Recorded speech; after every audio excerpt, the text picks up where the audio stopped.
In the autumn of 1857, a 7-year-old boy arrived at the Medical College of Georgia in Augusta, escorted by 3 physicians and a deputy marshal.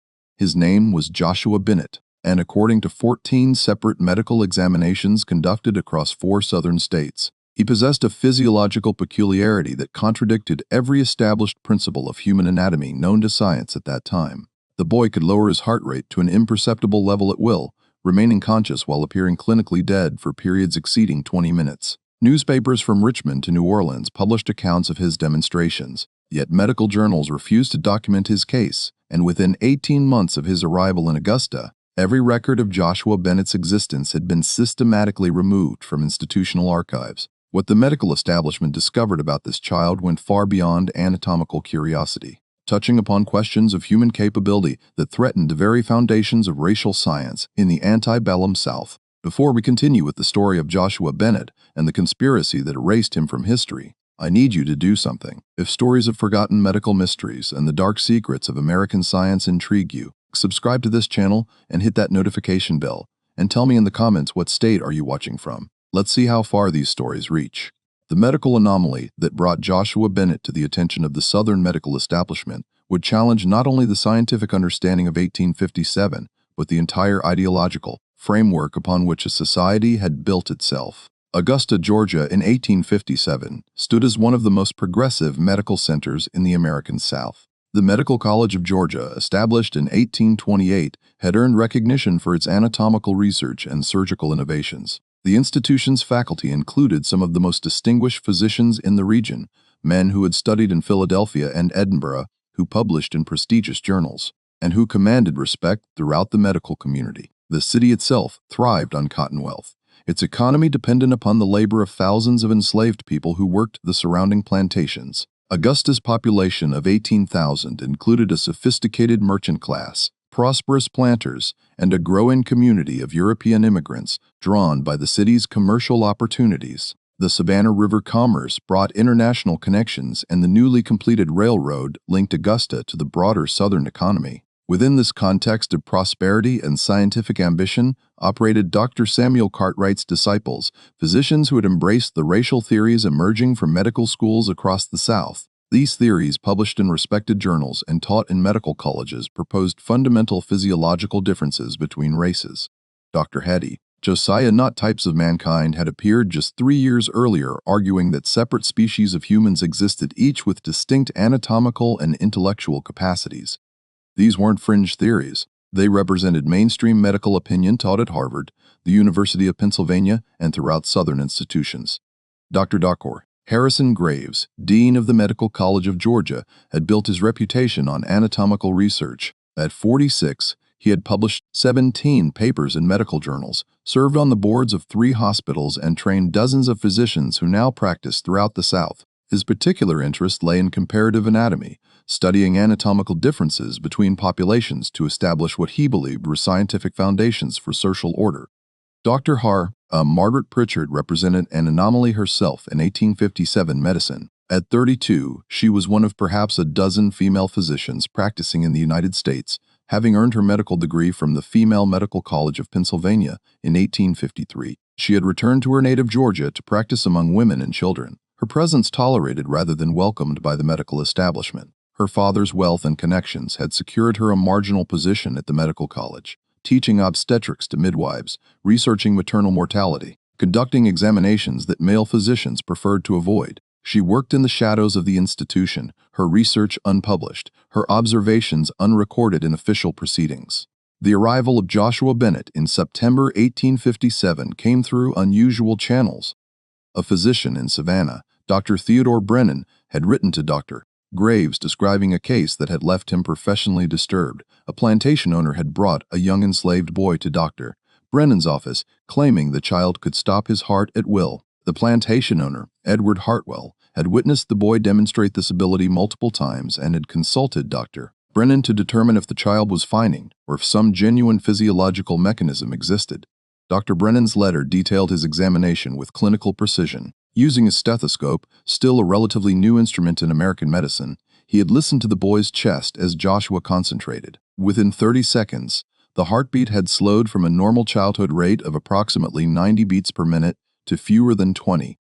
The boy's respiration became almost imperceptible. His skin remained warm, his pupils responsive, yet his pulse grew so faint that Dr. Brennan could barely detect it at the wrist or neck. After 23 minutes of this state, during which Brennan had repeatedly verified the near absence of vital signs, Joshua had returned to normal function within seconds.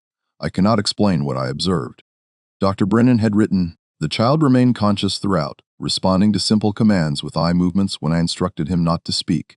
This was no mere deception. I have practiced medicine for 18 years and examined hundreds of patients in various states of health and distress. What I witnessed contradicts every principle of cardiovascular function I learned in medical school." Dr. Graves had immediately recognized the significance. If an enslaved child could demonstrate such extraordinary control over autonomic functions, capabilities that European and American medical science insisted were beyond conscious control, it would raise profound questions.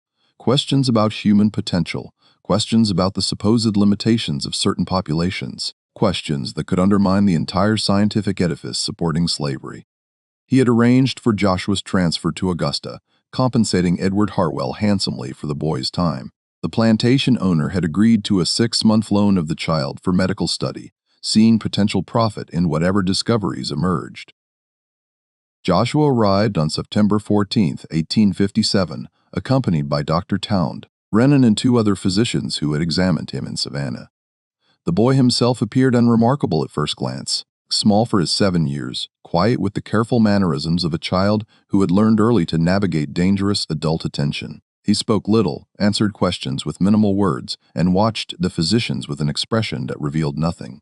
His mother had been sold away when he was 4, according to the documentation. His father remained unknown. He had worked in the plantation house as a servant, valued for his quick learning and quiet demeanor. But there was something in Joshua's eyes, an intelligence that made Dr. Pritchard uncomfortable when she first examined him. She had been called in to conduct the initial physical assessment, as the male physicians considered it beneath their dignity to perform the detailed examination of a child's body. Dr. Pritchard had measured, listened, palpated, documented. Physically, Joshua appeared entirely normal, slightly underweight, bearing a few scars consistent with corporal punishment, but otherwise healthy. His heart, when examined at rest, showed no abnormalities in rhythm or tone. His lungs were clear, his reflexes normal. "Can you show me what the doctors in Savannah observed?" she had asked him gently. Joshua looked at her for a long moment before nodding. "It don't hurt me none," he had said quietly. "I've been doing it since I was small. How did you discover you could do this?" The boy had hesitated. "Sometimes when things got bad, I found if I got real still inside, real quiet, I could go to a place where nothing could reach me. And one day I realized while I was in that place, my heart had near stopped. But I was still awake. Still there, just away." Dr. Pritchard had felt a chill at those words. This wasn't a physiological curiosity. This was a survival mechanism. A child had learned to escape unbearable reality by controlling functions that medical science insisted were involuntary. She had placed her hand on his thin chest and asked him to demonstrate. What she felt over the next 19 minutes would haunt her for the rest of her life. The formal examination took place on September 18, 1857 in the Anatomical Theater of the Medical College of Georgia. Dr. Graves had assembled 7 physicians, the core faculty of the institution, plus 2 visiting doctors from Charleston. They gathered in the circular demonstration room where medical students typically watch surgical procedures and anatomical dissections. The September afternoon sunlight slanted through tall windows, illuminating the examination table where Joshua sat in a thin cotton shirt and trousers. Dr. Graves had prepared meticulously. He had obtained the finest stethoscope available, manufactured in Paris. He had arranged for precise timekeeping using the college's astronomical chronometer, accurate to the second. He had invited Dr. Pritchard to maintain detailed written records of all observations, her neat handwriting filling page after page of the leather-bound journal that would later disappear from the college archives. "Gentlemen, Dr. Graves began, his voice carrying the authority of his position. "We are here to observe and document a physiological phenomenon that, if verified, will require us to revise our understanding of autonomic nervous function." Dr. Brennan has provided testimony of what he witnessed in Savannah.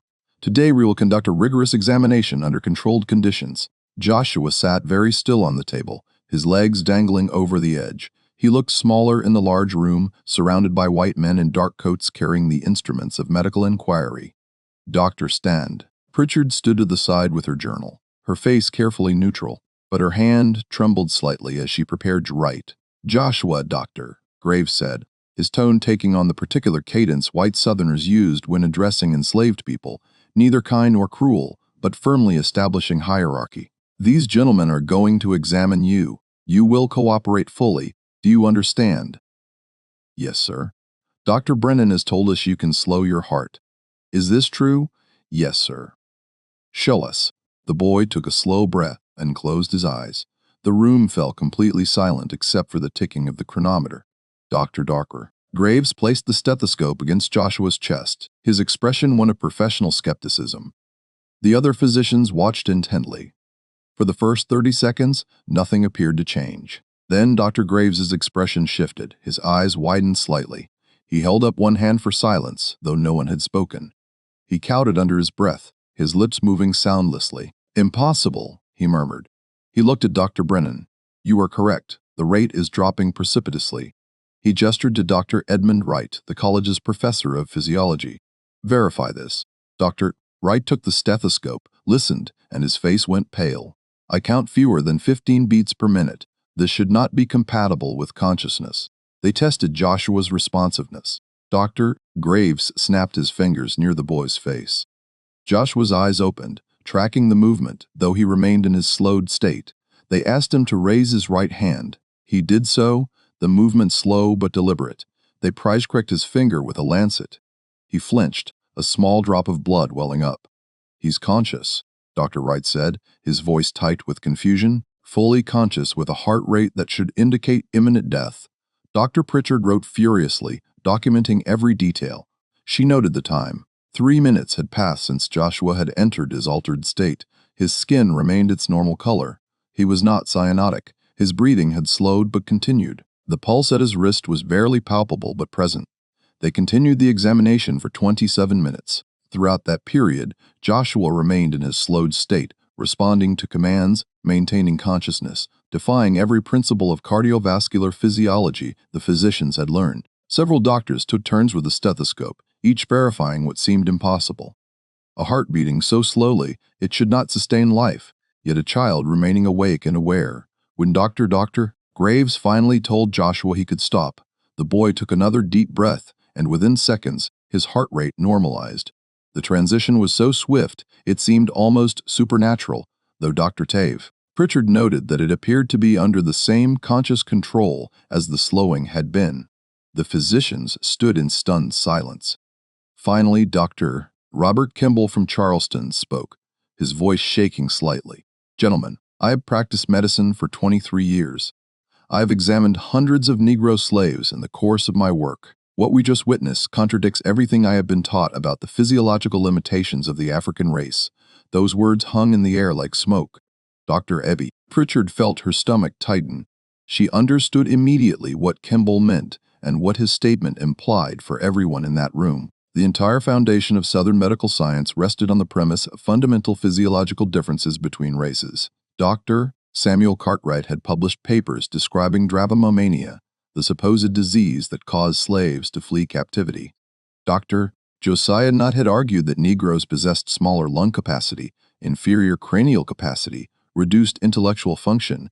These weren't fringe theories. They were taught in medical schools, cited in court cases used to justify an entire social system. But here sat a 7-year-old enslaved child, demonstrating a level of physiological control that European medical science insisted was impossible for any human, much less for a supposedly inferior race. If a Negro child could consciously regulate functions that white physicians believed were beyond voluntary control, if he could demonstrate capabilities that suggested extraordinary mental discipline and self-mastery, then what did that say about the entire scientific edifice of racial difference? Dr. Graves understood this immediately. His face had gone rigid, his mind clearly racing through the implications. We will conduct additional examinations, he said firmly. We must determine the mechanism by which this occurs. There must be an anatomical explanation. Over the next 3 weeks, Joshua underwent examination after examination. The physicians tested him under various conditions. They measured his temperature, his respiration, his blood pressure using the newly developed sigmograph. They drew his blood and examined it under microscopes, looking for some peculiarity that might explain his ability. They measured his skull, recorded the dimensions of his chest, analyzed his diet. They found nothing. Anatomically, physiologically, Joshua Bennett appeared to be an entirely normal 7-year-old boy. Nothing in his physical structure suggested any mechanism for his extraordinary ability, yet he could demonstrate it repeatedly on command with consistent results. Dr. Pritchard observed all of this with growing unease. She watched as the physicians became increasingly frustrated, their certainty in established medical knowledge eroding with each examination. She also watched Joshua, saw how he withdrew further into himself with each invasive procedure, how the light in his eyes dimmed as he was prodded, measured, discussed, as if he were an anatomical specimen rather than a child. During one examination, when the other physicians had left the room briefly, she spoke to him quietly. "Joshua, how did you learn to do this?" The boy looked at her with eyes that seemed far older than 7 years. "When Master Hartwell would beat us, I found I could go away inside, found I could make everything slow down until it didn't hurt so much, until I was somewhere else, even though my body was still there. Does it frighten you, being able to do this?" "No, ma'am. It's the only thing that's ever been just mine. The only thing they can't take."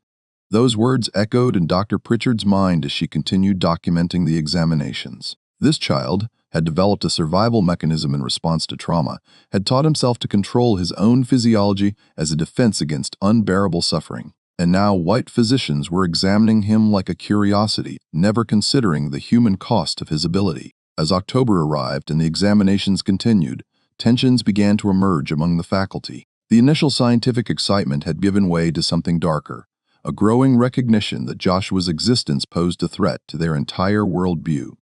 Dr. Kamel returned to Charleston, but not before writing a letter to Dr. Graves that Dr. Pritchard happened to see left on a desk. "We must be cautious about how we proceed." The letter read, "If word spreads of what this boy can do, it will be weaponized by abolitionists.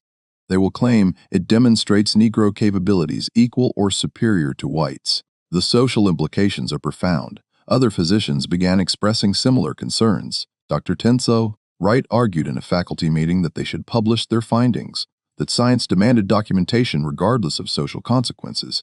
Dr. Graves disagreed vehemently. "We don't fully understand what we're observing," he insisted. "Publishing prematurely would be irresponsible. We need more time, more study." But Dr. Pritchard, listening from the hallway, where she had no official right to attend faculty meetings, understood what was really happening. The physicians had encountered something that contradicted their fundamental beliefs, and rather than revising their beliefs, they were seeking ways to suppress or reinterpret what they had observed. She began conducting her own quiet research. In the medical college library, she found references to similar phenomena in Eastern medical traditions. Yogis in India who could slow their heartbeats, Buddhist monks who could control their body temperature. These accounts were typically dismissed by Western physicians as exaggerations or superstitions. But what if they were real? What if human beings possessed capabilities that Western science had simply refused to acknowledge because they didn't fit established frameworks? She also began talking more with Joshua during the examinations, drawing him out when they were alone. The boy revealed more of his history, how he had first discovered his ability at age 4, shortly after his mother had been sold, how he had used it to escape during the worst moments of plantation life, how he had been careful to hide it from most people, showing it only once to another enslaved child who had then told the plantation owner, leading to Joshua's current situation. "Do other people in your family have this ability?" Dr. Pritchard asked. "Don't know, ma'am. Never knew my father. Mama never said nothing about it before she was sold." "Have you taught anyone else to do it?" Joshua hesitated. "Tried to show my friend once, but he couldn't get to that quiet place inside. Said it just made him scared, trying to slow his heart." This interested Dr. Pritchard greatly. If Joshua had tried to teach someone else and failed, it suggested his ability wasn't purely physiological. It required a mental state, a psychological capacity that perhaps not everyone could develop. Or perhaps, she thought with a chill, it required the specific trauma of enslavement to create the desperate need that drove its development. By late October, Edward Hartwell had begun making inquiries about when Joshua would be returned to his plantation. The 6-month loan period was not yet complete, but Hartwell had heard rumors about the examinations and wanted to ensure his property would not be damaged by medical experimentation. He arrived in Augusta on October 28th, demanding to see the boy and speak with Dr. Graves. The meeting took place in Dr. Graves's office, and though Dr. Graves, Pritchard, was not present, she heard about it later from a colleague. Hartwell had been direct. I agreed to loan you the boy for medical study, not to have him become the subject of some scientific controversy. I've heard talk that you're considering publishing about his peculiarity. I won't have my property become famous. It would make him impossible to manage. Dr. Graves had assured Hartwell that no publication was planned, but Hartwell had apparently pressed further. What have you discovered? Is there something wrong with him? Some defect. No defect, Dr. Graves had replied carefully. He's in perfect health. His ability appears to be a learned skill, not a physiological abnormality. A learned skill? Hartwell had seized on this.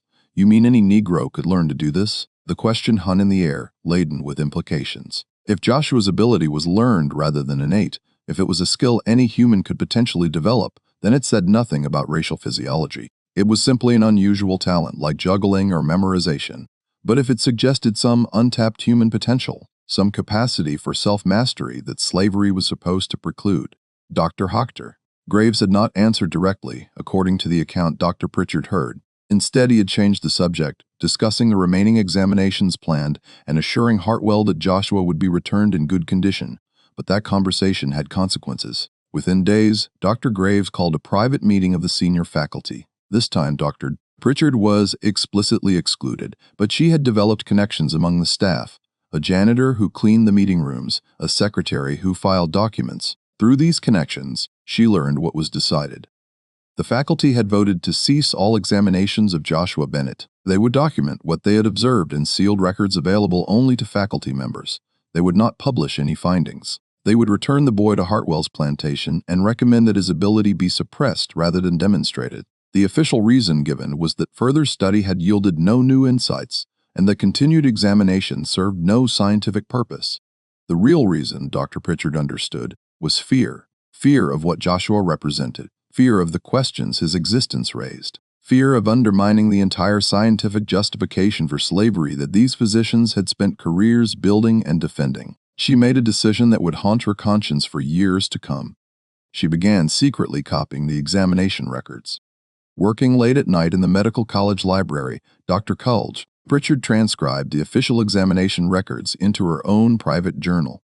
She documented every measurement, every observation, every test the physicians had conducted on Joshua Bennett. She also added her own notes, observations about the boy's psychological state, conversations they had shared, her theories about how he had developed his ability. She worked carefully, knowing that if discovered, her actions would end her already tenuous position at the medical college. But she was driven by a conviction that this knowledge was too important to suppress. Joshua's case represented something profound about human potential, about the capabilities of the human mind to influence the body. To bury it, for social convenience, seemed to her a betrayal of scientific principles. On November 3, 1857, Dr. Pritchard had a conversation with Joshua that revealed something she had not previously understood. Joshua, she said gently as she conducted what would be one of his final examinations, you've been very patient with all of these doctors examining you. Do you understand why they've been so interested? The boy looked at her with those ancient eyes. They're scared, ma'am. Scared? Scared of what? Scared that if a slave boy can do something they can't, maybe everything they believe is wrong. The insight was so penetrating, so accurate that Dr. Pritchard felt her breath catch. This 7-year-old child understood the political and social dimensions of his situation better than most of the physicians examining him. You're right, she said quietly. That's exactly what scares them. What happens to me now? You'll go back to Mr. Hartwell's plantation. Joshua nodded slowly. And they'll want me to stop to never show anybody what I can do. Probably, yes. The boy was silent for a long moment. Then he said something that would echo in Dr. Pritchard's mind for the rest of her life. They can take everything from us. Our names, our families, our freedom, but they can't take what's inside. That's why it scares them so much. On November 9, 1857, Joshua Bennett was returned to Edward Hartwell's plantation. Dr. Marshallins. Graves provided Hartwell with a brief written report, stating that the examinations had found nothing medically significant, that the boy's ability was a curious trick, but of no scientific importance, and that he was healthy and fit for work. Dr. Pritchard watched from a window as Joshua climbed into the wagon that would take him back to the plantation. He didn't look up at the medical college. He sat very still, very small as the wagon pulled away down the dusty Augusta street. She thought that would be the end of the story. She was wrong. 3 weeks later, on November 28th, a letter arrived at the medical college addressed to Dr. Graves. It came from a physician in Milledgeville named Dr. Horace Finch. Dr. Horace. Pritchard learned of the letter's contents through her network of sources within the college administration. Dr. Child. Finch wrote that he had heard rumors about a boy examined at the Medical College of Georgia who could control his heart rate. He was writing because he had encountered a similar case, a 14-year-old enslaved girl on a plantation near Milledgeville who could apparently achieve the same state. Her owner had consulted Dr. Tance Finch to determine if she was ill or possessed. Dr. Finch had examined her and observed the same phenomenon, conscious control of heart rate to an almost imperceptible level. This cannot be coincidence. Dr. Finch wrote, if 2 cases exist, there may be others. I believe we may be observing a learned skill transmitted through the slave population, perhaps taught secretly as a form of resistance or escape. The implications are considerable and require immediate investigation. Dr. Graves's response to this letter was swift and decisive. He wrote back to Dr. Curver Finch, stating that the Augusta examination had been inconclusive, that no reliable evidence of genuine physiological control had been documented, and that the supposed phenomenon was likely a combination of deception and observer error. He strongly discouraged Dr. Finch from pursuing the matter or discussing it with colleagues, but Dr. Finch was not easily dissuaded. In December, he traveled to Augusta to speak with Dr. Graves in person. Dr. Pritchard was present in the outer office when the 2 men met, and she heard raised voices through the closed door. "You're suppressing evidence," Dr. Finch accused. "I've examined this girl thoroughly. There is no deception. She can demonstrate this ability repeatedly under controlled conditions. Even if what you say is true, Dr. Graves responded, his voice tight with anger. What purpose would publishing serve? To provide ammunition for abolitionists to suggest that Negroes possess capabilities we've denied. Think about what you're proposing. I'm proposing we document the truth. The truth is more complicated than you understand. I've spent my career building the scientific foundations for our social order. I won't see that work destroyed because of a physiological curiosity, so you'll bury it, pretend it doesn't exist. I'll act in the best interests of science and society, which sometimes requires discretion." Dr. Finch left Augusta that day, but he didn't abandon his inquiry. Over the following months, he published a brief notice in the Medical and Surgical Journal of Georgia, carefully worded, describing a case of unusual voluntary cardiac control he had observed in a patient. He didn't mention race, didn't mention slavery, kept the details vague. But for those who knew what to look for, the implication was clear. The publication caused a minor stir in Georgia medical circles. Several physicians wrote to Dr. Finch requesting more information. He referred them to Dr. Graves at the Medical College of Georgia, knowing that Graves's refusal to provide information would itself be telling. By March 1858, rumors had begun circulating in medical communities across the South. Physicians in South Carolina, Alabama, and Louisiana wrote to Dr. Graves inquiring about the examination of a boy who could control his heartbeat. Some claimed they had observed similar cases in their own practices. Others demanded access to the examination records for verification. Dr. Graves found himself in an increasingly difficult position. The suppression he had hoped would end inquiry had instead generated more questions, and each inquiry risked exposing the real reason for his silence. In April 1858, the situation escalated in a way no one had anticipated. A northern physician, Dr.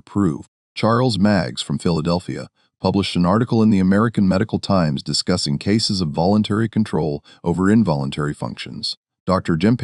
Mace had heard rumors about the Southern cases and was arguing that such phenomena, if verified, would support theories of mind-body interaction that challenged current medical materialism. If the human mind can exert conscious control over functions previously believed to be entirely automatic, Dr. Mess wrote, then we must reconsider our understanding of consciousness itself. Such capabilities would suggest that mental discipline and training could influence physiological processes in ways we have not imagined. This has implications not only for medicine, but for our understanding of human potential across all populations. The article never mentioned race explicitly, but its implications were obvious to Southern physicians. Dr. Maggs was known to have abolitionist sympathies. His article was clearly designed to provoke controversy and challenge the scientific racism that undergirded slavery. Dr. Graves received angry letters from colleagues across the South demanding that he refute Dr. Mag's claims, provide evidence that the rumored cases were fraudulent, and publicly defend the established medical understanding of racial physiology. He found himself trapped between conflicting pressures, unable to deny what he had observed, unwilling to confirm it publicly, desperate to contain information that threatened the entire scientific framework he represented. In May 1858, Dr. Pritchard received an unexpected visitor at her small office. Edward Hartwell, the plantation owner who had loaned Joshua Bennett to the medical college, appeared without warning or appointment. Dr. Pritchard, he said without preamble, I need to speak with you about the Bennett boy. She gestured for him to sit, her mind racing. I'm surprised you would seek out a female physician, Mr. Hartwell. Most gentlemen prefer to consult with my male colleagues. Your male colleagues are politicians playing at science, Hartwell said bluntly. I need someone who will tell me the truth. What did you observe during those examinations? Dr. Pritchard chose her words carefully. Joshua demonstrated an unusual ability to consciously slow his heart rate. The mechanism remains unclear, but the phenomenon was real and repeatedly verified. Can other Negroes do this? I have no evidence to suggest it's specific to any race. It appears to be a learned skill, though one that may require specific circumstances to develop. Hartwell leaned forward, his expression intense.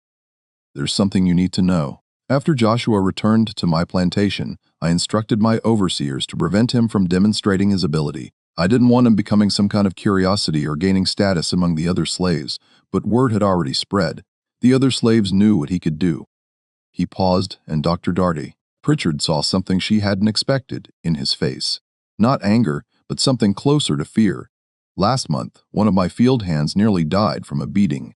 Collapsed. Appeared to have no pulse. We thought he was dead, but after 20 minutes, he revived, completely unharmed. 2 days ago, a woman in the slave quarters did the same thing when threatened with separation from her children. Doctor, they're learning this. Joshua taught them before I could stop him. The implications crashed over Dr. Pritchard like a wave. Joshua hadn't just possessed an unusual ability, he had shared it. He had taught other enslaved people how to achieve the same state. And if it was spreading, if it was being passed from person to person. You understand what this means, Hartwell said quietly. If slaves can slow their hearts, appear dead, then revive. They can fool physicians, fool overseers, escape punishments, fake illnesses. The entire system of control depends on our ability to monitor and verify their physical states. If they can deceive us at that fundamental level, you want me to help you stop it? Dr. Pritchard said, I want you to tell me if it's even possible to stop it. If this is truly a learned skill, if it can be taught and spread, then we're facing something unprecedented. Dr. Pritchard sat in silence for a long moment. She thought about Joshua's words.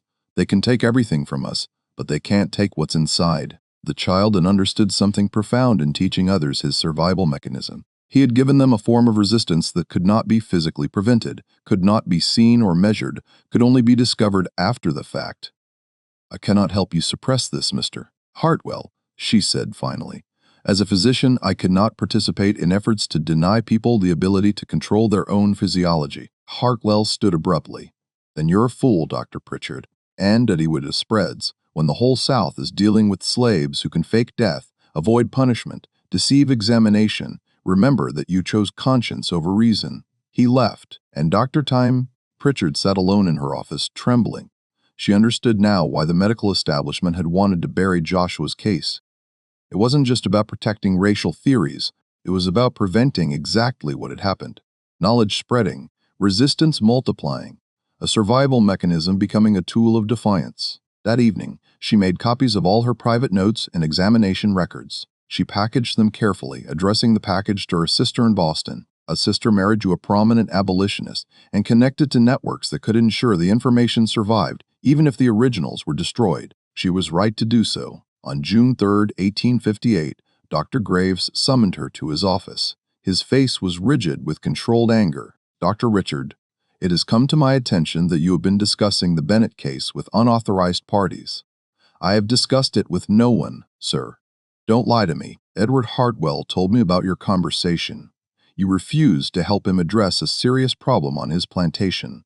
I refused to help him suppress information about a physiological capability. As a physician, my duty is to health and knowledge, not to social control. Dr. Graves' voice dropped to a dangerous quiet. Your duty, Dr. Pritchard, is to the institution that has graciously allowed you to practice despite your sex. That tolerance can be withdrawn. I want all notes, records, and observations you made during the Bennett examinations immediately. Those are my private records. They are records of examinations conducted at this institution using this institution's resources. They belong to the Medical College of Georgia. Surrender them, or I will have you removed from the premises and ensure you never practice medicine in this state again. Dr. Pritchard looked at him steadily. Very well, I'll bring them to you tomorrow. That night, she burned the originals. The copies were already on their way to Boston. When she handed Dr. Graves a blank journal the next day, claiming she had kept no detailed records, his fury was apoplectic. He dismissed her from her position immediately, but the damage, from his perspective, was already done. The knowledge was spreading in ways he couldn't track or stop.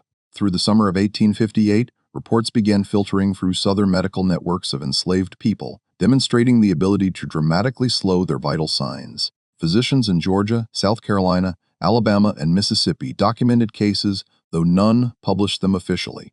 Each case followed the same pattern. An enslaved person, usually facing punishment or separation from family, would enter a state of apparent unconsciousness with barely perceptible heartbeat and respiration, only to revive after a period of time. Plantation owners began to panic. The implications were staggering. If enslaved people could feign death convincingly enough to fool physicians, the entire apparatus of medical examination that supported slavery was compromised. Physicians were regularly called upon to verify the health and fitness of enslaved people for sale, to confirm punishments had been properly administered, to determine if resistance was due to illness or mingering. If their examinations could be fooled at such a fundamental level, how could owners trust any medical assessment? Dr. Pritchard, through her connections in Augusta's free black community, learned details that never reached white medical circles. The technique was being refined as it spread. Practitioners were discovering variations. Some could maintain the slowed state for over an hour. Others could slow their heart rate while appearing to remain active and responsive. A woman in Savannah had reportedly used the technique during childbirth, maintaining enough consciousness to deliver her baby while appearing semi-conscious to the attending physician, thus avoiding the experimental procedures he had planned to perform on her. More disturbing to the establishment were reports of the technique being used for coordinated resistance. In one case near Charleston, 3 enslaved men scheduled for sale had simultaneously entered the slowed state during their pre-sale medical examination, causing the physician to declare them dangerously ill and the sale to be postponed. By the time they recovered days later, the buyer had moved on to another auction. The men had effectively sabotaged their own sale through a form of resistance that left no evidence and could not be definitively proven as intentional. These stories reached Dr. Turnell. Pritchard, in fragments, passed through careful networks of communication that existed beneath white awareness. She documented what she heard, understanding that she was recording a form of resistance that had no parallel in the known history of slavery. This wasn't violent rebellion or escape. It was something more subtle and perhaps more threatening. The quiet assertion of bodily autonomy through means that could not be detected or prevented. In August 1858, a physician named Dr. Lawrence Tucker from Savannah published a letter in the Charleston Medical Journal that marked a turning point. Dr. Tucker described examining an enslaved woman who had collapsed during punishment and appeared to have died. He had pronounced her dead after detecting no pulse for 15 minutes. The woman had been prepared for burial when she suddenly revived completely unharmed. Dr. Tucker wrote that he could not explain what he had witnessed, but suggested that Negro physiology might include mechanisms unknown to medical science, a carefully worded statement that attempted to explain the phenomenon without acknowledging its implications. The letter sparked immediate controversy. Several physicians wrote responses arguing that Dr. Tucker had simply made an error in examination, that the woman's pulse must have been present, but too faint to detect. But other physicians wrote privately to Dr. Tucker describing similar experiences, creating an informal network of doctors who had witnessed the phenomenon but didn't dare discuss it openly. Dr. Graves found himself besieged by correspondence from colleagues demanding answers. How widespread was this ability? Could it be detected? Were there medical tests that could distinguish genuine death from the slowed state? He had no answers to provide, because acknowledging the questions would require admitting what he had spent a year trying to suppress. Just when we thought we'd seen it all, The implications of what Joshua Bennett had unleashed spread beyond anyone's control. If the story is giving you chills about how resistance can take the most unexpected forms, share this video with a friend who loves dark historical mysteries. Hit that like button to support our content, and don't forget to subscribe to never miss stories like this. Let's discover together what happened in the final months of 1858. By October, Dr. Mark Graves had received letters from plantation owners across 3 states demanding that the Medical College of Georgia issue a public statement explaining the phenomenon and providing methods to detect deception. He found himself in an impossible position. To explain the phenomenon, he would have to admit that enslaved people possessed capabilities that contradicted the established racial science. To provide detection methods, he would have to acknowledge the phenomenon was real and spreading. A meeting was convened in October 1858 at the Medical College, gathering 15 prominent Southern physicians to discuss what they privately called the cardiac question. Dr. Cardiac Pritchard learned of the meeting through a medical student who had been tasked with preparing the meeting room. The discussion, according to his account, had been heated and fearful. Some physicians argued for full disclosure, publishing detailed studies acknowledging the phenomenon and revising medical understanding accordingly. Others insisted that such honesty would be catastrophic, providing abolitionists with powerful ammunition and undermining the entire scientific justification for slavery. The debate had grown so intense that several physicians had walked out, refusing to participate in what they saw as a conspiracy of silence. The final decision was a compromise that satisfied no one but protected everyone's interests. They would issue a carefully worded denial that dismissed reports as exaggerations, while privately informing trusted colleagues about methods to identify the slowed state through careful, prolonged examination.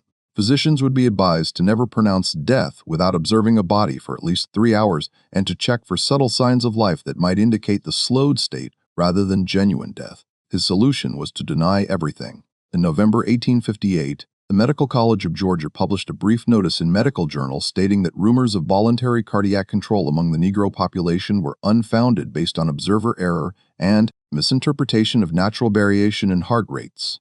The notice insisted that no credible evidence supported claims of conscious control over involuntary functions and that physicians should not give credence to such reports. But privately, the notice was accompanied by a confidential circular sent to physicians throughout the South. This document, which Dr. Pritchard managed to obtain a copy of through her Boston connections, provided detailed instructions for detecting the slowed state. It described the subtle signs that distinguished it from death: faint warmth in the extremities, occasional involuntary muscle twitches, extremely slight chest movements that might be missed in casual observation. The circular advised physicians to be suspicious of any sudden collapse that resulted in apparent death without preceding illness, especially in situations where the enslaved person had obvious motivation to avoid punishment or sale. The denial was too little too late.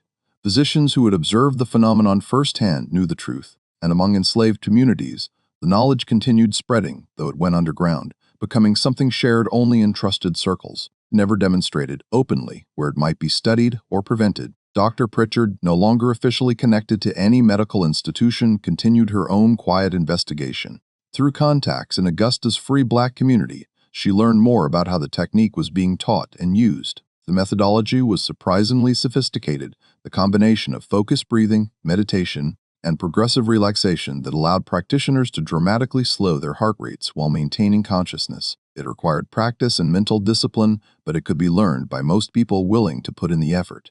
What she found most remarkable was the purpose for which it was being used, not for deception or escape as Hartwell had feared, but for survival. Enslaved people were using the technique to endure punishments that would otherwise break them, to create moments of inner refuge in circumstances of unrelenting trauma. It was, as Joshua had said, something that couldn't be taken from them, an internal freedom in a world that denied every external form of autonomy. She documented conversations with former enslaved people who had learned the technique. One woman described using it during a whipping to separate her consciousness from the physical pain, allowing her body to endure while her mind retreated to a protected space. A man explained how he had taught the technique to his children as a form of psychological armor, a way to preserve their sense of self in a system designed to destroy it. These accounts revealed that the technique had evolved beyond its original purpose. It had become a tool for psychological resistance, a method of preserving human dignity in dehumanizing circumstances. She also learned through whispered conversations and carefully guarded information what had happened to Joshua Bennett himself. Hartwell, furious that the boy had taught others his technique, had sold him. The sale had been abrupt and punitive, with no consideration for Joshua's welfare. He had been purchased by a trader and taken to New Orleans, destined for sale to a plantation in Louisiana.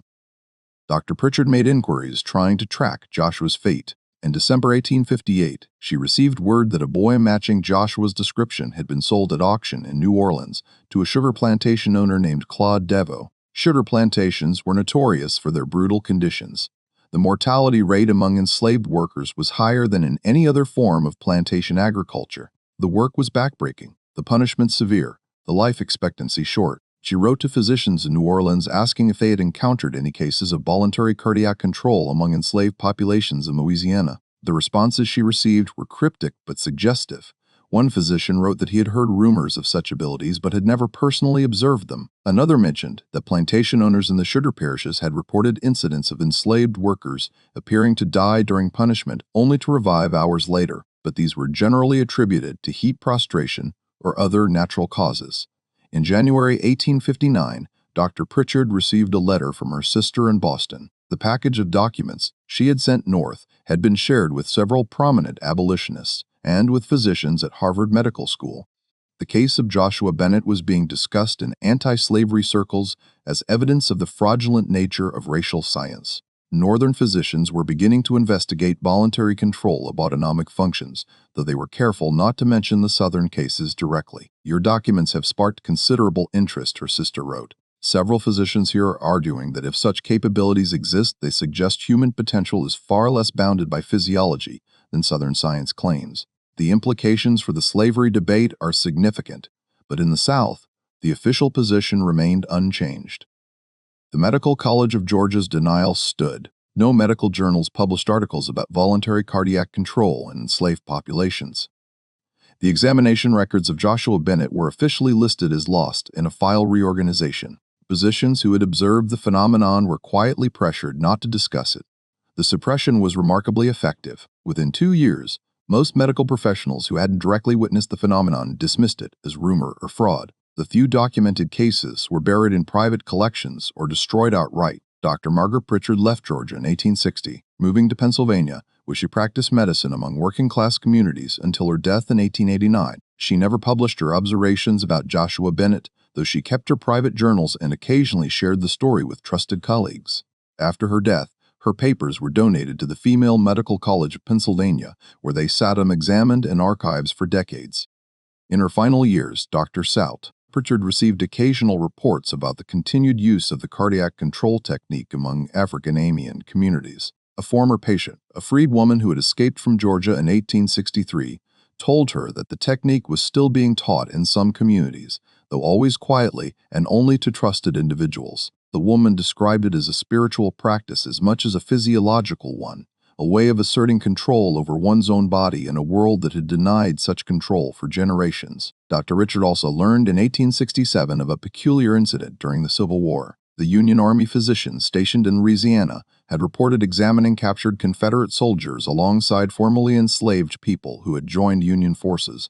He had noted that several of the black soldiers demonstrated an unusual ability to remain calm under extreme stress, with heart rates that barely elevated even under combat conditions. The physician had attributed this to some natural difference in stress response, never realizing he was observing a learned technique passed down from slavery. The technique Joshua had taught, the ability to consciously slow one's heart rate to near imperceptible levels, did not disappear. It was passed down through enslaved communities, becoming part of an oral tradition of survival strategies. After emancipation, knowledge of the technique persisted in some African American communities, though it was rarely discussed publicly and never formally studied.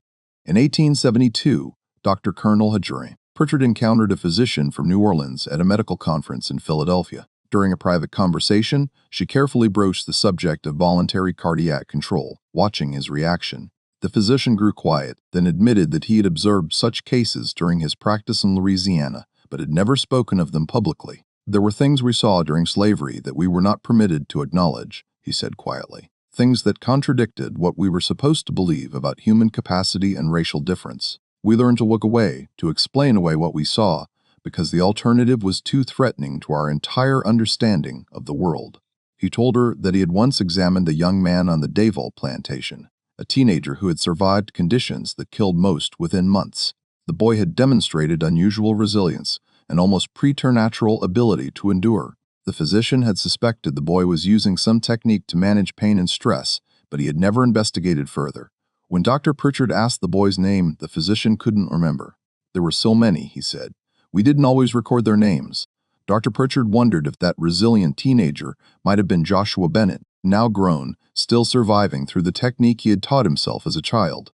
But she never learned for certain. The records from Devoe's plantation had been destroyed during the war, and the plantation itself had been abandoned, its former enslaved population scattered across the South. Modern medicine would eventually discover that such control is indeed possible. In the 20th century, researchers studying meditation, BOF feedback, and yogic practices documented that humans can learn to consciously influence heart rate, blood pressure, and eventually functions. The techniques developed by Indian yogis, Tibetan monks, and certain meditation practitioners demonstrated that the mind-body connection is far more profound than early Western medicine believed. In the 1960s, a researcher studying cardiovascular responses and meditation practitioners documented a case remarkably similar to what Dr. Hassel Pritchard had observed with Joshua Bennett. A practitioner of Tibetan meditation could slow his heart rate to fewer than 15 beats per minute while remaining fully conscious and responsive. The researcher published his findings in a respected medical journal, presenting the capability as a remarkable discovery. No one connected it to the suppressed reports from antebellum Georgia, because those reports had been so thoroughly erased from medical history. In the 1970s, BOF feedback research demonstrated that ordinary people could learn to consciously influence their heart rates through training and practice. The techniques developed in clinical settings bore striking similarities to what Joshua Bennett had taught himself through desperate need, focused attention, controlled breathing, progressive relaxation, and mental discipline. What medical science presented as a novel therapeutic technique was in reality a capability that traumatized people had been discovering and teaching each other for generations. But in 1857, when a 7-year-old enslaved child demonstrated this capability to Southern physicians, the knowledge threatened too many vested interests to be acknowledged. The scientific establishment chose suppression over inquiry, protecting social ideology rather than pursuing truth. What became of Joshua Bennett himself remains unknown. No records exist of his life after the 1858 sale in New Orleans. He would have been 14 at the time of emancipation in 1865, if he survived that long. The mortality rate for enslaved children on Louisiana's sugar plantations was among the highest in the South, and many did not live to see freedom. Yet his impact endured in ways the physicians who examined him never anticipated. The technique he shared spread through enslaved communities, providing countless individuals with a method of internal resistance and psychological survival. It represented something profound. Even under the most complete external control, the human mind retains sovereignty over its own internal processes. That sovereignty could not be measured, examined, or suppressed by medical science. Some historians believe that techniques similar to Joshua's may have been known in African cultures before the slave trade passed down through generations and adapted to the specific traumas of American slavery. Traditional African spiritual practices often included methods of meditation, breath control, and mental discipline that bore similarities to what Joshua demonstrated. If true, then Joshua may have been rediscovering or adapting ancient knowledge, giving it new purpose in a context of unprecedented oppression. Dr. Pritchard herself came to believe this after conversations with African-American patients who described their grandparents teaching them old ways of controlling breath and heartbeat during times of danger. These teachings were framed as spiritual practices connected to ancestral wisdom, but they contained the same essential elements Joshua had demonstrated: the ability to consciously influence supposedly involuntary physiological processes through mental discipline. The Medical College of Georgia never acknowledged what they had observed. Dr. Graves continued as dean until 1869, publishing numerous papers on racial physiology that made no mention of the Bennett case. The institution's official history makes no reference to the examinations of 1857, and the only evidence they occurred exists in Dr. Erda Pritchard's private papers and in scattered correspondence between physicians who were pressured to remain silent. In 1934, a historian researching medical education in the antebellum South discovered Dr. Pritchard's journals in the archives of what had become the Women's Medical College of Pennsylvania. The entries about Joshua Bennett comprised only a small portion of her extensive medical writings, and they were so extraordinary that the historian initially dismissed them as fictional or exaggerated. It was only decades later, as medical science validated the possibility of voluntary control over autonomic functions, that researchers began to consider that Dr. Pritchard's accounts might be accurate.